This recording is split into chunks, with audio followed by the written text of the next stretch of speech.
Picture this. Your party reaches the edge of the battlefield just as the first bolt hits. Not an arrow, not a spell, something heavier.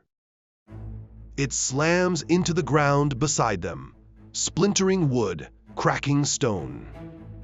And then you hear it, the creak of tension resetting, slow, deliberate. A second shot is already coming. This isn't a fight you can rush, it's one you have to survive. Hello, fellow adventurers, and welcome to today's episode. Today we're building a Ballista, one of the most dangerous siege weapons you can bring into a Dungeons & Dragons 5e encounter. Ballistae aren't creatures, but in the right situation, they can be just as threatening. In 5e, a Ballista is a massive, crew-operated weapon designed to fire heavy bolts over long distances, dealing devastating damage to anything caught in its path.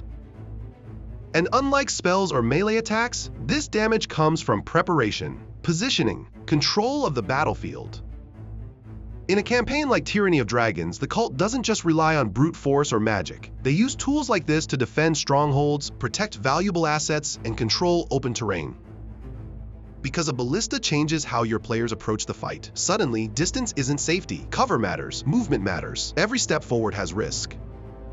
In your toolbox as a dungeon master, this is where the Ballista becomes powerful. It forces decisions. Do your players focus on the crew operating it? Do they try to disable it? Or do they push forward under pressure, knowing every round could bring another devastating hit? It also creates timing. There's a rhythm to it. Load, aim, fire, which gives your players just enough space to act, if they're paying attention. When I built this mini in TitanCraft, I focused on scale and presence.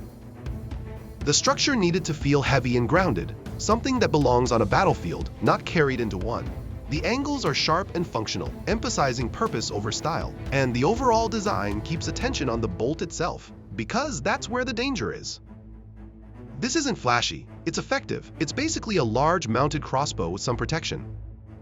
Let me know in the comments how you would use a Ballista in your campaign. Be sure to check out the link in the description for the mini in TitanCraft, and make sure to hit that like and subscribe button and stay tuned in for our next episode, the Mind Flayer, where the threat isn't what hits you, it's what gets inside your head. If you have an idea or a character you want to see in future episodes, comment below and let me know. Until we meet again, remember to never let your cup run dry and that you are amazing.